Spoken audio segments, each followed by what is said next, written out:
Yo, Elliott.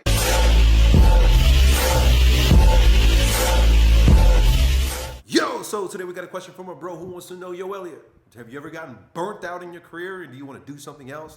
Great question, bro, but before we go, you ought to know that my name is Elliott Hulse, strong man, strength coach. I've been making men strong here on YouTube since 2007, and you just stumbled upon my wisdom channel, where you ask questions about life and I give you my insight. If you got a question, post it down below and I might make you a video. Cool? Question. Yo, E, I've been watching you since I was 16 and I was meant to go to the grounding camp in Australia, but that got canceled due to COVID. I remember, dude. He says, I'm 28 now and 2 years into my own personal training business. I was wondering if you ever felt like quitting the business and doing something else. I love it. It's the hardest job I've ever done. I feel like maintaining connections is the hardest part, but the most essential. Is this what you found? Maintaining connections is the hardest part, but the most essential. Well, let me get into that whole situation about being burnt out and wanting to do something else. Man, I don't know if you've noticed, but if you've been watching me since you were 16 years old, you've seen me come and go. Oh, Uncle Yo finally understands what it means that I have ADHD. Meaning like shiny object syndrome, I get distracted, I get burnt out, I want to go do other things. And I do. I stop and I go do other things. I get drawn into other projects, other businesses, and all kind of shit. And I got to tell you, man, every time I get drawn away from that which God has called me to, which is you, making YouTube, life doesn't go so well. My life is always better when I'm doing the work that God called me to. And it's taken me a long time to figure that out. Like I said in the beginning of this video, I've been making YouTube videos since 2007. And I took it for granted. And I think that's what happens a lot of times. Like you found if you're truly in your place of calling, your vocation, which is helping people get fit, helping people get strong, being a fitness trainer, that's truly your calling, that's truly your place, then you're not going to thrive anywhere else. Like, you know, there are different types of plants that thrive in different types of climates. And if you take that plant and you put it in a different climate, it's not going to thrive, right? Like here in Florida, we have oranges, right? That's typical, right? We have oranges. But if you try to grow these oranges in Washington, they're not going to thrive because they're not in their place. And I really and truly believe that each one of us has a place. And if you find your place, you get tons of grace. Like the graces just pour in. When I started making YouTube videos and I took it seriously, beyond my own control, it was out of my hands, God just poured in all kinds of grace and my life was amazing.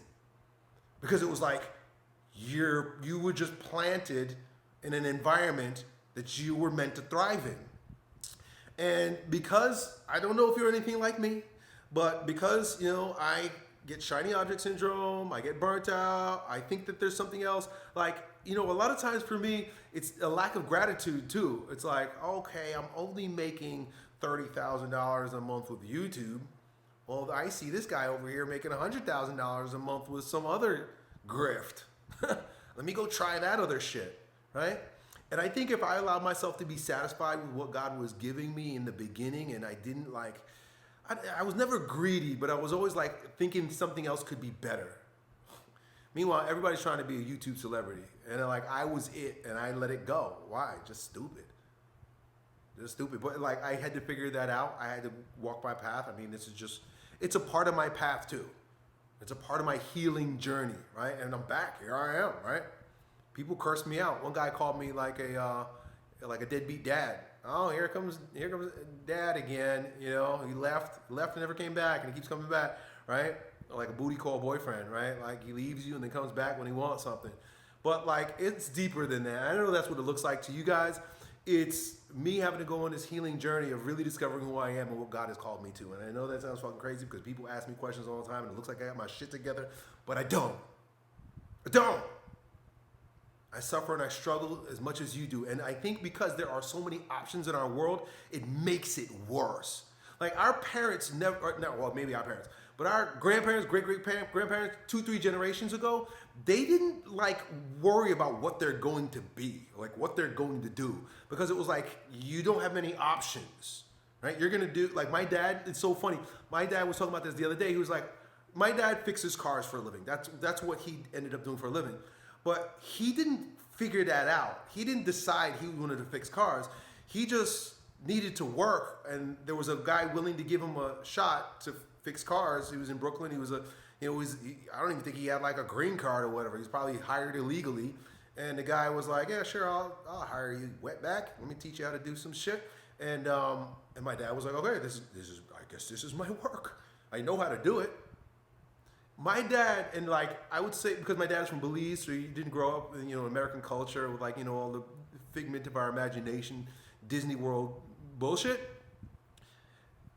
In his mindset, and like I know his brothers, and like I think about my grandfather, like that generation, he just wanted to work. Like, I just want to work. I don't know, what kind of work you got? I'll do anything. That's what my dad said. I'll do anything. I'll just do any kind of work, right? Where we have so many opportunities that it makes us crazy. It makes us fucking nuts. And if you find work that is good work, you're earning a good living and you're doing honest work, like why look elsewhere? Why do we have to go do something else? And I'm not telling you what to do. I'm just giving you a perspective. I'm giving you some insights on shit that I've discovered. I've come full circle. I was out doing all kinds of shit. Some of it worked, some of it didn't, but look at me right now. I'm crawling back. Come back. Watch my videos again. I'm trying to stoke the algorithm. Watch my videos again. Like my video, thumbs up, subscribe, please do. Take me back. Right? Because I don't have to do that because this is going to work. Because it's what I'm supposed to do. It's the only thing I'm supposed to do. And God will restore you when you repent and return home. And that's kind of what I'm doing. But I know it's not about me, dude. This is about you. You also go on, you ask another part of the question here that I don't totally understand. He says, I feel like maintaining connections is the hardest part, but the most essential. Is this what you found out? Like, I don't know what you mean about maintaining connections. Like, when you're training someone, like, you can't be more connected to anybody or anything else. I mean, when you're training a person one-on-one in a gym, like, it's one-on-one. Like, that is the fullest connection. I just can't pour myself more into another person unless you're my wife. You know what I'm saying? Pour in a different way, right?